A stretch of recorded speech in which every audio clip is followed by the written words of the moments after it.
On a vu que Git a beaucoup d'avantages par rapport à d'autres systèmes de versionning. On a vu dans un premier temps le workflow des branches et à quoi servent les branches et de créer des branches. Maintenant, on va voir c'est quoi un développement distribué, distributed development. Pour le moment, il y a deux types de systèmes de versionning.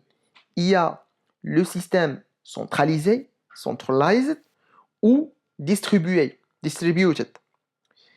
Le système centralisé est beaucoup différent du système distribué. La différence existe principalement dans la manière le développeur crée les branches et travaille dessus. Si on voit l'ancien système ou les anciens systèmes de versionning, les systèmes centralisés, on a toujours le repo central, c'est-à-dire on va essayer de le nommer master ou quelque chose comme ça. Et pour le moment, essayez d'imaginer que le repo central, c'est master. Et il y a des développeurs. On peut avoir plusieurs développeurs ici qui sont connectés à ce repository-là, qui est master, et chacun a une copie de ce repository central. Et lorsqu'on dit que chaque développeur a une copie de ce repository-là, on dit automatiquement que si le repository principal rencontre un problème ou quelque chose comme ça, toutes les autres branches seront affectées par ce problème-là et les développeurs n'ont rien à faire. C'est-à-dire, il faut attendre que quelqu'un va fixer le problème dans le repo central et après, ils peuvent continuer leur travail.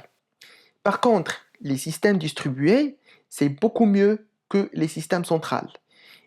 On a toujours le full repository. Il y a un full repository qu'on nomme par exemple master ou quelque chose comme ça. Mais les autres branches qui sont tirées de ce full repository sont aussi appelées un full repository.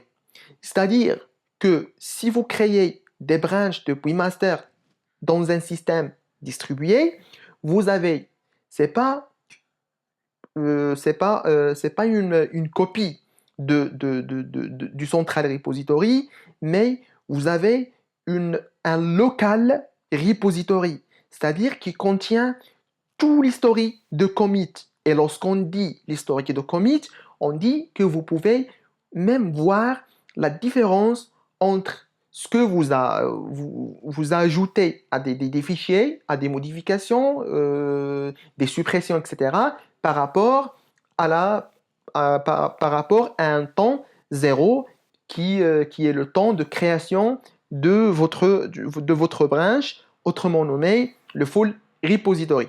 Et tout ça sera fait sans connexion. C'est-à-dire, une fois que vous créez la branche, vous pouvez couper la connexion et vous pouvez travailler librement et même faire des commits dedans. C'est ça la différence entre un système de versionning centralisé et un système de versionning distribué.